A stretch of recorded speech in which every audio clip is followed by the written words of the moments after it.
দিয়েছেন। শুধু তাই নয়, আল্লাহর নবীকে আল্লাহ এতটাই সম্মান দিয়েছেন, এই দুনিয়ার মধ্যে একজন নবী এসেছিল যিনি জলিলুল কদর পয়গম্বর হযরত মুসা কালিমুল্লাহ আলাইহিস সালাম। আমি আমার মাহবুব নবী দয়াল নবীর ইজ্জতটা বোঝানোর জন্য বলছি, এই আমার সুন্নি মুসলমান বাবারা, ও আমার পর্দার অন্তরালের মা বোনেরা, মুসা কালিমুল্লাহ নবী আল্লাহকে ডাক দিয়ে বলে, আল্লাহ তোমার জবানের আওয়াজ এতটাই সুমিষ্ট আমার কাছে মনে হয়, ও আল্লাহ তুমি একটু আমাকে নেক নজর দিয়ে তোমার নূরানি তাজাল্লিয়তটা আমি মুসাকে একটু দেখাও না।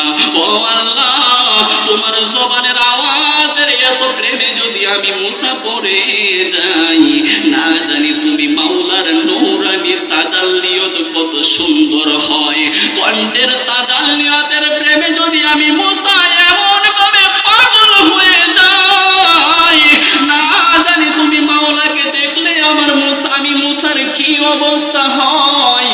আমার আল্লাহ বারবার বললেন, মুসা রে তোমার দ্বারা আমি প্রভুকে দেখা সম্ভব নয়। মুসা কালিমুল্লাহ বারবার আমার আল্লাহর কাছে আরজি করে, আল্লাহ একটা নজর তুমি মাওলাকে দেখতে চাই।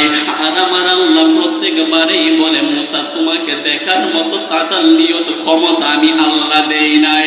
এইভাবে মুসা নবীর ইতিহাস গেল, মুসা নবীর পরে অন্যান্য নবীদের জামানা পার হয়ে গেল।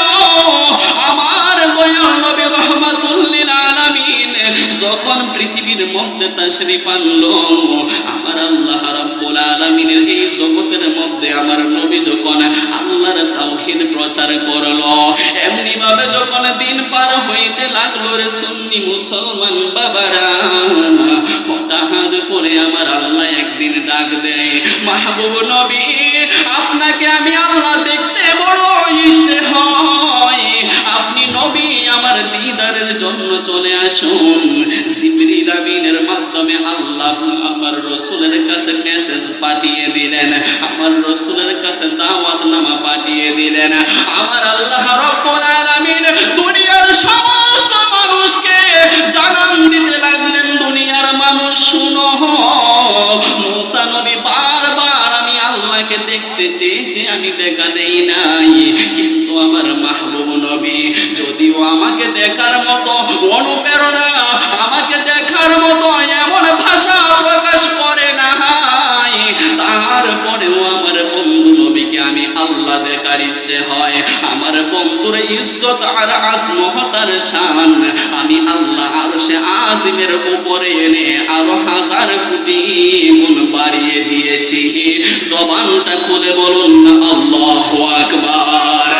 শুধু তাই নয়, আমার নবী রাহমাতুল লিল আলামিন হাদিস পাকের মধ্যে ফরমান জারি করলেন, উম্মত এই দুনিয়ার মধ্যে যে জিন্দেগি করতেছো, দুনিয়ার হায়াত যখন শেষ হয়ে যাবে, দুনিয়ার বয়স সীমা যখন শেষ হয়ে যাবে, এ মুহাম্মদপুরের সুন্নি মুসলমান বাবারা